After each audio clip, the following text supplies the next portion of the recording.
Sur un tout autre plan, l'organisation panafricaine Waraba d'Afrique a tenu ce lundi 21 septembre un point de presse tenu à l'hôtel La Colonne. Ce point de presse a pour objectif de partager avec les hommes des médias 3 messages qui leur semblent déterminants pour l'avenir de l'Afrique.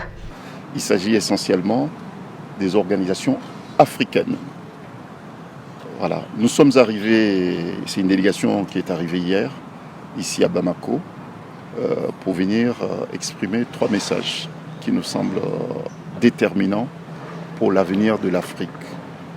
Il s'agit d'une prise de conscience du peuple souverain malien qui a été salué partout, dans tous les pays d'Afrique. Donc vous êtes devenu un peuple inspirant. Et ce qui s'est passé ici, que ce soit cette prise de conscience, que ce soit cette posture républicaine de l'armée malienne, ce n'est pas une chose banale. Nous sommes venus ici immortaliser, marquer, comme on dit, le pas. Et que ce soit une première étape d'un long chemin que nous devons tous emprunter pour libérer notre continent. Ça, c'est le premier message de reconnaissance, d'encouragement et d'admiration. Deuxième message, comme ce n'est pas banal, nous sommes venus poser une première pierre du siège permanent du panafricanisme. Et comme vous êtes le pays inspirant, ce siège vous revient de droit. Et nous sommes venus poser cette première pierre. Et nous osons espérer pouvoir la poser avant notre retour.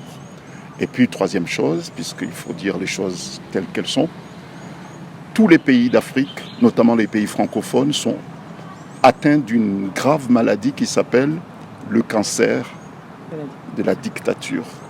C'est un cancer qui affecte tous nos pays. Bon, donc nous disons aujourd'hui que nous avons trouvé une solution à ce cancer. Ça veut dire une prise de conscience des peuples d'Afrique. Il n'y a que cette prise de conscience des peuples d'Afrique qui peut mettre fin à ce cancer, qui a fait que 60 ans après, nous n'avons pas encore une vision claire de notre avenir. C'est pour cette raison qu'il y a autant de jeunes qui ont entre 15 et 30 ans, qui risquent leur vie en prenant les océans pour tenter une vie meilleure ailleurs. Bon, donc c'est un défi de notre époque.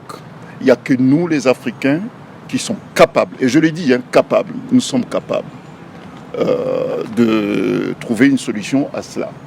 Bon, pourquoi nous sommes capables? Parce qu'il suffit de voir qu'au niveau culturel, au niveau sportif, au niveau de la littérature, au niveau musical, au niveau sportif, nous sommes le seul peuple qui se distingue avec efficacité partout dans le monde.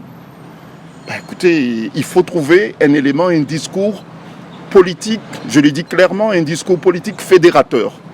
Nos grands-parents hier, les pères des indépendances, ont trouvé le mot, la cause. Aujourd'hui, la nouvelle génération, nous sommes aussi en mesure de pouvoir trouver le clé qui va mobiliser tout le continent africain. Et merci au peuple malien.